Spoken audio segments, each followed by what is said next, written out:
महिला सशक्तिकरण को जदि आपण प्रकृत पक्षरे किए जड़े लागू करिथिबो एवं सतरे चाहूला सी होचंती स्वर्गत बिजू पट्टनायक। आज तांकर तिरोधान दिवस रे सेई महान जननायक को मु श्रद्धांजलि जनाऊँगी एवं जड़े महिला हिसाब रे एतिकी कहबी आज जदि ओडिशा रे महिला माने राजनीति क्षेत्र रे निजर पाद थापी पारचंती निजको प्रूव करि पारचंती that is only because of him. आउ गोटे कथा कहबी जेतेबेले 73rd अमेंडमेंट हेई नथिला सेतेबेले बिजू पट्टनायक 33% रिजर्वेशन देइथिले। खाली सेतिकी नुहे महिला विकास निगम ठारू आरंभ करी आज जदि महिला कमिशन देखुचंती से कमिशन पर्यंत सेतेबेले से प्रतिष्ठा करिथिले। आउ से सब बेले कहते जदि महिलाटे घर ठीक भाव में चल पार्चे ए देश को मध्य चल पार से विश्वास तांकर थिला।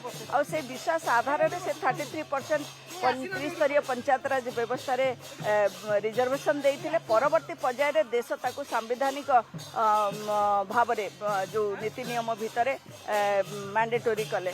देखो किए कौन कहते मु जानी नहीं मु केवल तांको एतिकी कहबी जे सी आज जहाँ होती जो व्यक्ति विशेष कथा आपण कहले सी आज जहाँ हो पार्टी सेटा केवल बिजु जनता दल पाई। आपण देखिए आज मुझे कहबी मु आज मेयर होती Bhubaneswar that is only because of Biju Janata Dal. Biju Janata दल केवल महिला मान को अर्थनैतिक दृष्टिकोण स्वावलंबी करना सी राजनीतिक स्तर में सामाजिक स्तर प्रतिष्ठित करछंती।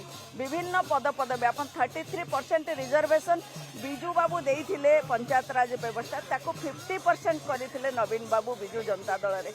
आउ ता सहित अघोषित भाव में आपण देखंतु जेतेबेले 33% रिजर्वेशन पार्लियामेंट एवं माने लोकसभा एवं विधानसभा रे हबो बोली कि एबे चर्चा चलीची तार बहु पूर्वर से 33% रिजर्वेशन हवापाई चाहिए 2010 रे एठू सर्वसम्मति क्रमे पास करके ओडिशा होची प्रथम राज्य जे कि पठैतिला एवं तार गोटे सबू नेता मान को सीनियर नेता मान को बाहर राज्य को पठेकी गोटे कनसेनसस तैयार करने चेष्टा करथिला। आ ता सहित दल रे तांकर जेहेतु मनोभाव थिला महिला माने आगो को आसंतु पॉलिसी डिसीजन मेकिंग रे तांकर पार्टिसिपेशन बढ़ू से कथा को साब्यस्त करने से दल रे 33% माने जो टिकेट मध्य देइथिले से विधानसभा हो बा लोकसभा हो कहीं जदि आपणकर मनोभाव थिबो जे महिला माने आगो को आसंतु बोली ताहले दबार असुविधा कौन होची मु जानी नहीं किए कौन कहउचंती